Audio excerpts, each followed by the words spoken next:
Hello नमस्कार दोस्तों, मैं संजय भुंकल एक बार फिर से वेलकम करता हूं, स्वागत करता हूं सभी दोस्तों का। दोस्तों आज के इस वीडियो में हम बात करेंगे ग्राम सेवक 2016 का जो एग्ज़ाम हुआ था। पिछला पेपर था जो ग्राम सेवक ग्राम विकास अधिकारी का, उस पेपर पे हम बात करने वाले हैं दोस्तों। इससे पहले भी हमने 2 वीडियो अपलोड कर चुके हैं यूट्यूब पे हमारे चैनल पर। आप अगर नए हो तो हमारे चैनल से जुड़े रहिएगा। ग्राम सेवक से रिलेटेड हम वीडियोज़ डालते रहते हैं नोटिफिकेशन के रूप में अदर। ठीक है दोस्तों, मॉडल पेपर भी स्टार्ट करेंगे तो आप जुड़े रहिएगा चैनल से। दोस्तों हम आज बात करेंगे पॉलिटी से रिलेटेड जो क्वेश्चन है उस पर बात करेंगे। इससे पहले हमने 2 वीडियो डाले हैं, उसका लिंक जो है दोस्तों आपको डिस्क्रिप्शन में मिलेगा, अगर नहीं देखे तो बाकी देख लीजिएगा। चलिए दोस्तों हम पहले प्रश्न पर चर्चा करते हैं। पहला प्रश्न आपके मोबाइल स्क्रीन पे आपको दिख रहा है इस प्रकार से। पहला जो प्रश्न है दोस्तों इस प्रकार से आपको दिख रहा है। देखिए दोस्तों, एक बार देखिए, प्रश्न बोलता है राज्यपाल की अनुपस्थिति में उसके दायित्वों का निर्वहन कौन करता है। राज्यपाल नहीं है, राज्यपाल की अनुपस्थिति है, तब उसके दायित्व जो है उसके कार्यों का निर्वहन कौन करता है। बहुत ही अच्छा क्वेश्चन है दोस्तों, लेवल का क्वेश्चन है। विधानसभा का अध्यक्ष, उच्च न्यायालय का न्यायाधीशपति, राज्य का मुख्यमंत्री और उपयुक्त में से कोई नहीं, चौथा ऑप्शन आपके सामने है। तो इसका राइट आंसर आपको देना है दोस्तों, कमेंट्स में बताइएगा फटाफट क्या होगा इसका राइट आंसर। तो दोस्तों बता देता हूँ, इसका जो राइट आंसर है आपके सामने इस प्रकार से रहेगा। इसका राइट आंसर है उच्च न्यायालय का न्यायाधीशपति, यानी हाई कोर्ट का जो मुख्य न्यायाधीश जो होता है इसका काम करेगा किसका, हाई कोर्ट का जो मुख्य न्यायाधीश होता है ना, वो राज्यपाल अगर नहीं हो तो राज्यपाल की अनुपस्थिति में उसके दायित्वों का निर्वहन उसके द्वारा किया जाता है। दोस्तों अगले प्रश्न की ओर बढ़ते हैं। अगला प्रश्न भी इम्पोर्टेंट है, काफ़ी इम्पोर्टेंट रहेगा अगला प्रश्न भी। देखिएगा, दूसरा प्रश्न आपके सामने इस प्रकार से है। क्या कहता है दूसरा प्रश्न? नीचे दिए गए 2 वक्तव्यों पर विचार कीजिए। 2 वक्तव्य दिए गए हैं आपको, उन पे विचार करने। कौन से हैं?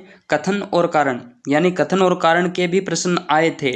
कब का पेपर है दोस्तों? 2016 का पेपर है ग्राम सेवक का, ग्राम विकास अधिकारी, वीडियो विलेज डेवलपमेंट ऑफिसर। ठीक है, देखिए दोस्तों कथन क्या बोलता है। कथन बोलता है, कथन ए के रूप में है, राज्य का राज्यपाल अपने पद पर राष्ट्रपति की इच्छा पर्यंत ही रहता है। और दूसरा जो कारण है इसका, कथन तो ये है और कारण क्या है, राज्यपाल की नियुक्ति प्रधानमंत्री द्वारा की जाती है। ऊपर के दोनों वक्तव्यों के संदर्भ में निम्नलिखित में से कौन सा सही है? तो आपको इसमें 4 ऑप्शन नीचे दिए गए हैं, आप पढ़ सकते हैं और इसका आंसर दे सकते हैं। फटाफट इसका आंसर दीजिए दोस्तों कमेंट्स के अंदर, कमेंट्स में फटाफट छापते रहें। तो दोस्तों बता देता हूँ, इसका जो राइट आंसर रहेगा वो इसमें आपका जो नंबर 3 जो है ना, तीसरा, इसमें ये राइट रहेगा बिल्कुल। ए सही है, यानी ये कथन सही है, लेकिन आर गलत है। आर क्या है? गलत है। राज्यपाल की नियुक्ति प्रधानमंत्री द्वारा नहीं की जाती मेरे दोस्तों। राज्यपाल की जो नियुक्ति है वो कौन करता है? राष्ट्रपति करता है, राष्ट्रपति करता है। ये ध्यान आपको रख लेना है। क्या करता है दोस्तों? राष्ट्रपति के द्वारा की जाती है, प्रधानमंत्री द्वारा नहीं की जाएगी। अब अगला क्वेश्चन दोस्तों क्या हो जाएगा? अगला प्रश्न आपके सामने है इस प्रकार से, बहुत अच्छा क्वेश्चन है दोस्तों, आर्टिकल से रिलेटेड है। आर्टिकल से रिलेटेड दोस्तों आपके सामने क्वेश्चन, निम्नलिखित में से कौन सा युग्म सही सुमेलित नहीं है? कौन सा युग्म, यानी 4 युग्म आपके सामने, पहला ऑप्शन, दूसरा, तीसरा, चौथा ऑप्शन आपके सामने है। और युग्म बताना है आपको कौन सा। अनुच्छेद यानी आर्टिकल 154 राज्य की कार्यपालिका शक्तियाँ, अनुच्छेद 155 राज्यपाल की नियुक्ति, अनुच्छेद 156 राज्यपाल की नियुक्ति हेतु योग्यताएं, और दोस्तों अनुच्छेद 163 राज्य मंत्री परिषद। तो ऑप्शन आपके सामने हैं, जवाब दीजिए दोस्तों इसका कमेंट में आपको बताना है। तो पूछा क्या है दोस्तों, कौन सा युग्म सही नहीं है पूछा है। क्या नहीं है पूछा है मत करना, नहीं है। इसमें दोस्तों आपका राइट आंसर रहने वाला है सी नंबर ही रहेगा दोस्तों, इसमें भी आपका राइट आंसर देखिए फटाफट बता सकते हैं आप। और अनुच्छेद 156, अनुच्छेद दोस्तों 156 राज्यपाल की नियुक्ति हेतु योग्यताएं नहीं है। 56 दोस्तों जो है ना वो इसमें योग्यताएं नहीं होती है, इसमें तो नियुक्ति नहीं, इसमें कार्यविधि होती है, सॉरी कार्यकाल होता है, कार्यविधि नहीं कार्यकाल होता है, यानी जैसे हम पदावती कहते हैं, कार्यकाल होता है, काल इसमें समय दिया होता है, काल होता है इसमें। तो दोस्तों 157 में क्या होता है, 157 के लिए ये लाइन सही रहेगी, 157 के लिए ये लाइन जो है ना वो आपकी सही रहेगी।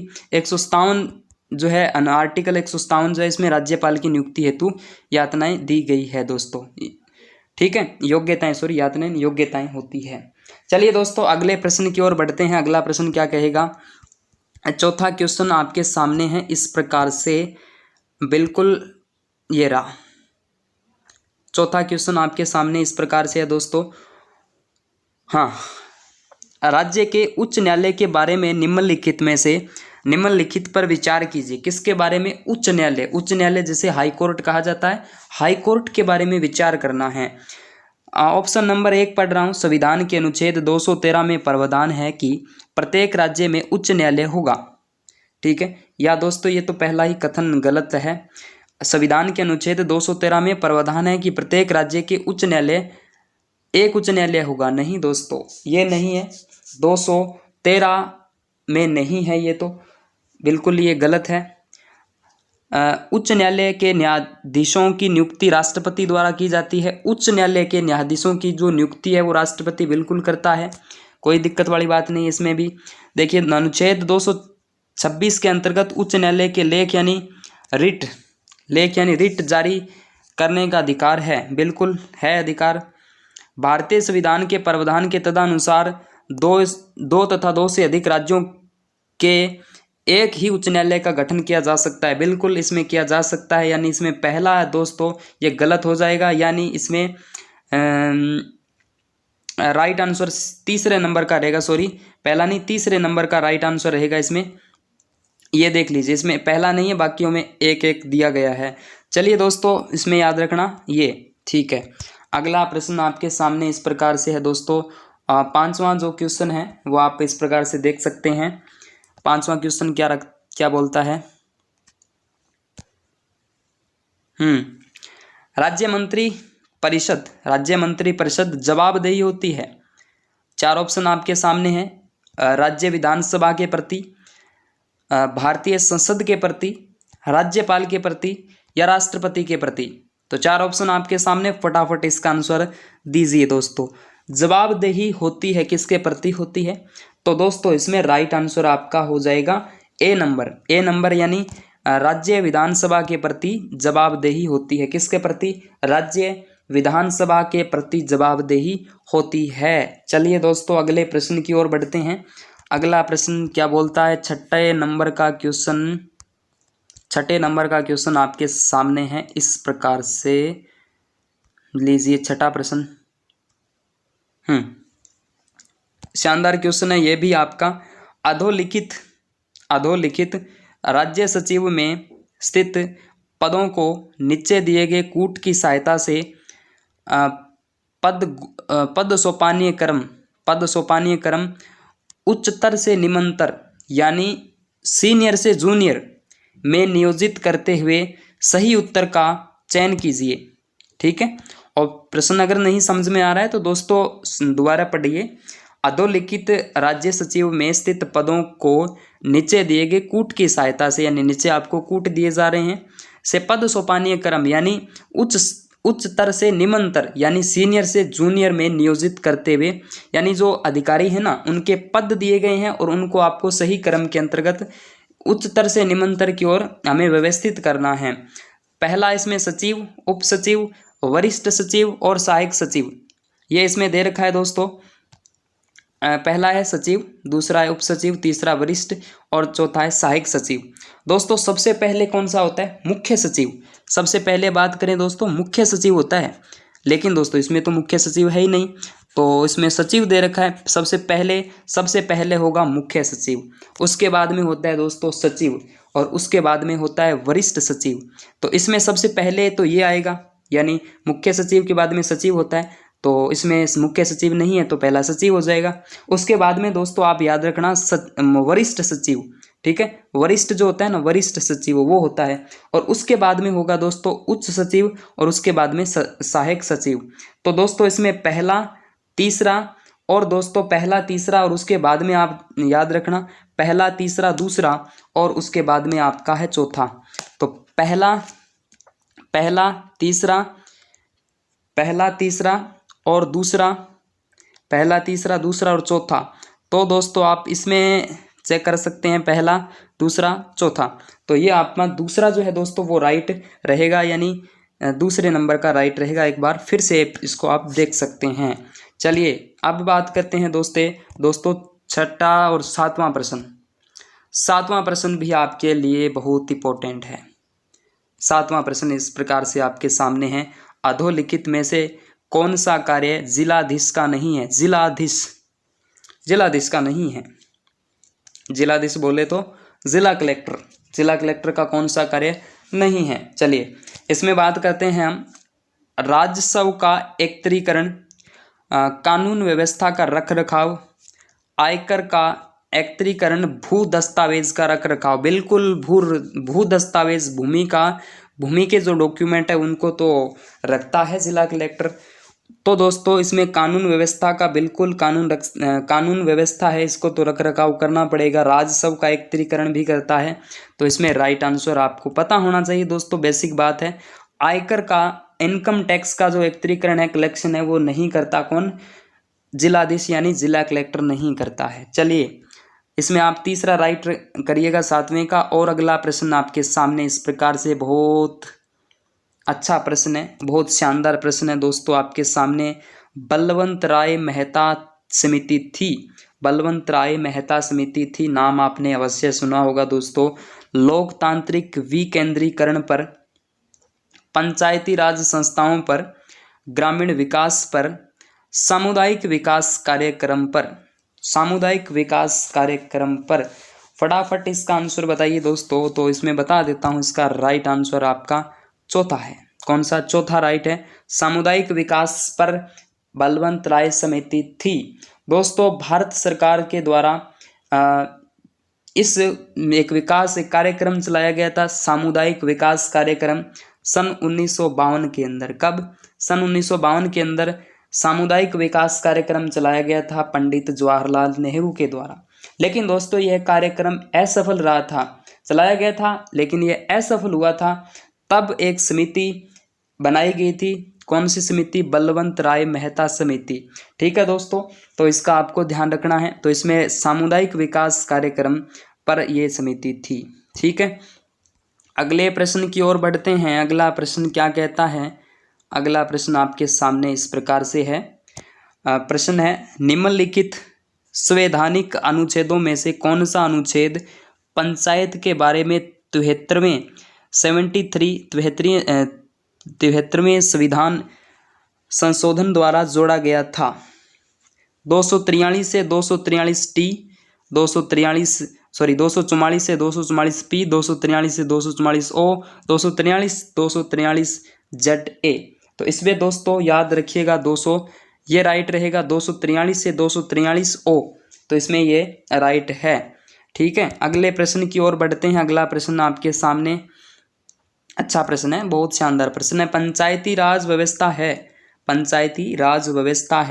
स्थानीय सरकार, स्थानीय स्वशासन, स्थानीय प्रशासन और ग्रामीण स्थानीय स्वशासन की। तो इसमें आपका राइट आंसर कौन सा होगा दोस्तों?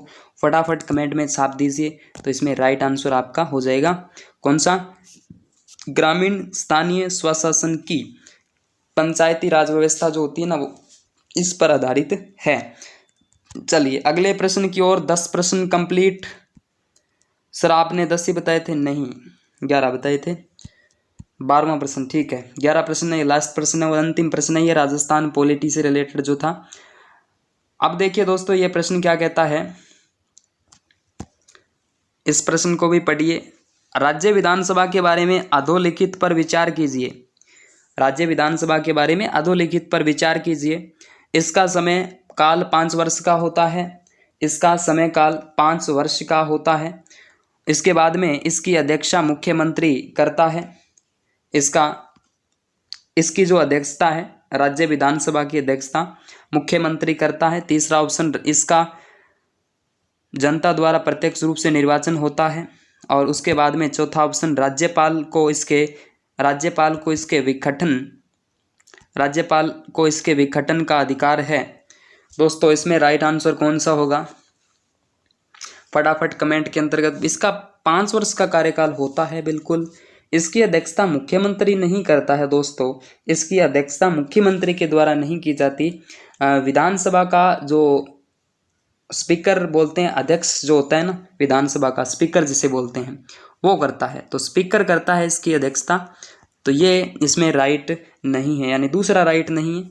इसमें तो दूसरा आ रहा है, पहले में दूसरा आ रहा है ना, ये नहीं है। तो इसमें भी दूसरा आ रहा है, इसमें भी दूसरा आ रहा है दोस्तों, ठीक है, लेकिन इसमें दूसरा नहीं आ रहा है। तो ये आपका राइट रहेगा। तो याद रखना दोस्तों, तीसरा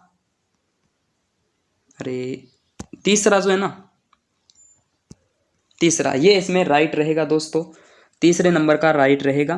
प्रश्न शानदार था दोस्तों, बहुत अच्छा क्वेश्चन था, लेवल के क्वेश्चन थे। यानी पॉलिटी के टोटल आपके 11 क्वेश्चन आए थे। राजस्थान की पॉलिटी से 11 क्वेश्चन पुटअप हुए थे ग्राम सेवक 2016 के पेपर में।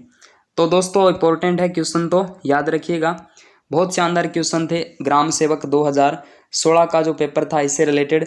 उम्मीद करूंगा दोस्तों ये प्रश्न आपके समझ में आ चुके हैं। तो आपको पता चलेगा कि 2021 की जो वैकेंसी है ग्राम विकास अधिकारी की, उसमें राजस्थान पॉलिटी का बहुत बड़ा रोल रहेगा।